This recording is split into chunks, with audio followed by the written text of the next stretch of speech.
champion for your fellow wounded warriors. God bless you. We are so thankful for Tammy Duckworth. Give her a big round of applause.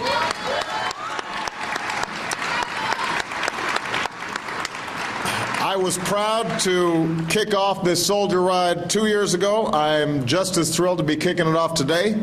I'm pleased that we're joined by a number of members of Congress here. The sun is coming out just as we start. We're also joined by the Vice Chairman of the Joint Chiefs of Staff and one of my top advisors over the last several years. I couldn't be more grateful to him, General Jim Haas Cartwright. Please give him a big round of applause.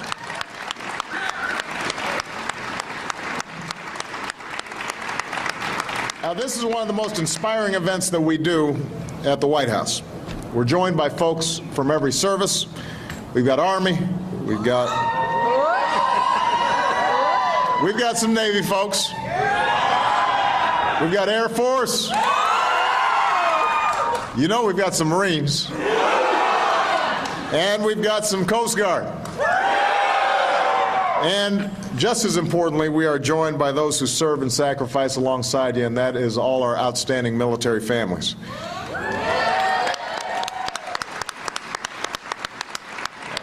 Now, you've all got your gear on. You're on your bikes. You all look pretty sharp. Thank you. You're ready to go. So I'm not going to hold you back too long here with a long speech, but it is important to remember what this day is about. Today's a reminder, as Michelle and Joe Biden have already said, that every American, every single person in this country can do something to support our remarkable troops and their families. Everybody can do something. So 7 years ago, a bartender from Long Island had the same idea. He wasn't from a military family. He had never served in the military, but he knew that he owed our military something. He was just an ordinary American who was grateful for the service of all those who wear the uniform. And he said, I just wanted to give something back. So he jumped on his bike and rode across the country over 5,000 miles to raise funds and awareness for our wounded warriors. Today, there are soldier rides all across America, giving our wounded warriors the confidence and support they need to recover. That's the difference a single person can make.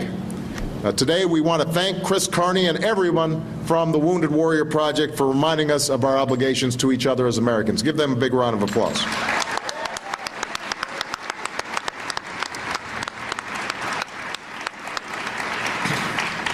And today is also a tribute to all of you, a generation that has written your own extraordinary chapter in the American story.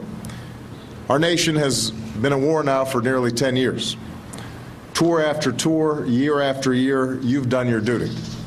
You've met every challenge, from the deserts of Iraq to the mountains of Afghanistan. You've risked everything, and you've carried in your hearts the memory of fallen heroes who gave everything. You've earned your place among the greatest generation of Americans.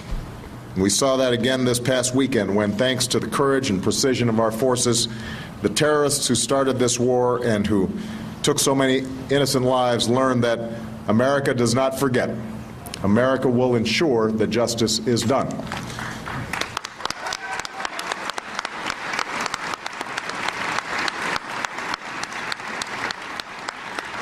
Of course, for our riders here today, coming home from war marked the beginning of another battle, the battle to recover, to stand again, to walk again, to relearn, in some cases, the simple things that are the true pleasures of life, dancing with your spouse or holding your children. And in many ways, this might have been the toughest battle they've ever fought. But I want all of you to know something. You inspire me. You inspire everybody here. Michelle and I treasure the moments that we've had with some of you and your families. Corporal Nicholas Ettinger is here. Where's Nicholas? Right there, right in the middle. He was one of our special guests when Michelle and I hosted a recent dinner for military leaders at the White House. He was serving in Afghanistan when an IED blast cost him one of his legs. But he's here today as part of his journey to recovery, and I want to just welcome Nicholas back. Private First Class Corey Kent. Where's Corey? Corey's right there. I met Corey during one of my visits to Walter Reed last year, and it was my honor to pin a Purple Heart on him. He's lost both legs, but he's working hard to recover, and he's here today, ready to ride. So, Corey, you are an inspiration.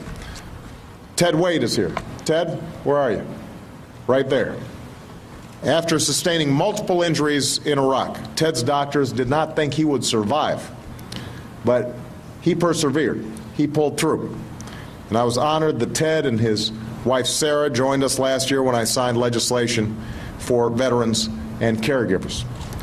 I'm pleased that Ted and Sarah are back with us again today because I can report that starting next week, our veterans, wounded warriors, and caregivers can start applying for the support that you need and deserve. We are going to get this done, and we're very proud of that.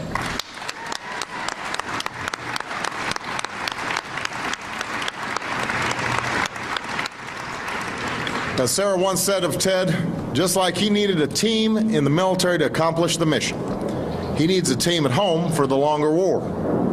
And so I say to all of you today, we're going to keep building that team that you need for recovery. We're determined to take care of you as well as you've taken care of us. So to all the riders here today, I want to say as your Commander-in-Chief and as an American, thank you. We are grateful for you. You represent the very best in America. And in your fight to recover and in the ride that you're about to begin, we see the values and virtues that make our country great. We may take a hit, we may endure great loss, but we are a strong and resilient people. We push on, we persevere. We're confident in our cause. And we know that, like generations of Americans before us, we will emerge stronger than before. So God bless you. God bless.